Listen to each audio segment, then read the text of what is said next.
Hey Cam, just trying to have a little fun along the way here after watching Star Trek Discovery Season 2 on Blu-ray and devouring every single special feature, except for I did not rewatch the Short Trek Runway. That was one that got of the old skipperoo as I was trying to binge watch everything else on this set here. But your opinion, worth the $50 or so that you paid for it? Hail to the yes. They really invested a lot into this Blu-ray set at a time where no one invests in Blu-ray sets.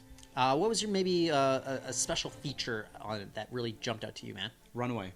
No, I'm kidding. I actually didn't rewatch it either. But, I've seen it a couple times. But, I thought that there's a documentary called Putting It Together about the second part of the finale. And what a great documentary. One that really is this breaking it down from conception to screen as to how they did it behind the scenes with all the craftsmanship that went into it.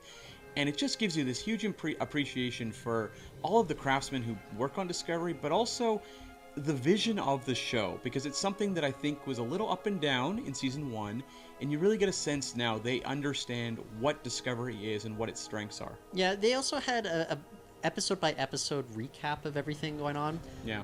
After I binge-watch a series, I don't need to actually watch like a recap of everything that I just saw. I think that's a skippable one there, but one that I just loved and I absolutely devoured was about 10 minutes spent on the construction of the Enterprise bridge, which we all know just how beautiful it looks, but you see kind of the TLC that everybody is putting into it because it's such an iconic set in television history.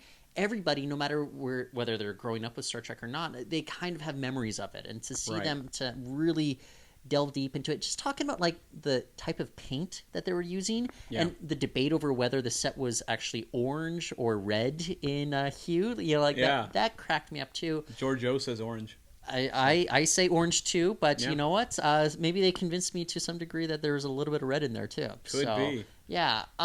Commentaries though, can I be honest, maybe unless you really want to hear people praise other people about how beautiful they look or how great of an actor they are, I think you can kind of skip these commentaries. I didn't find too many great insights coming out of them.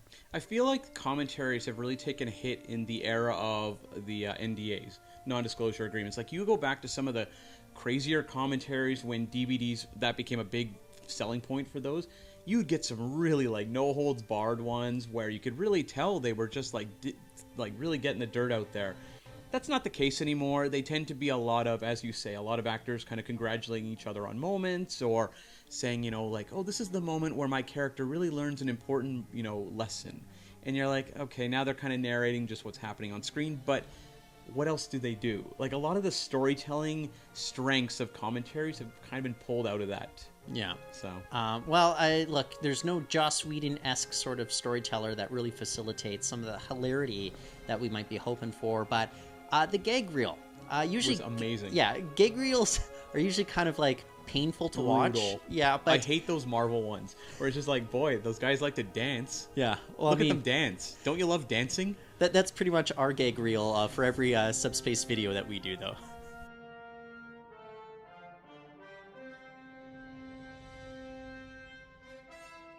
Oh, and we do love the gag reels on Star Trek Discovery. We should mention that too. That's true. Yeah.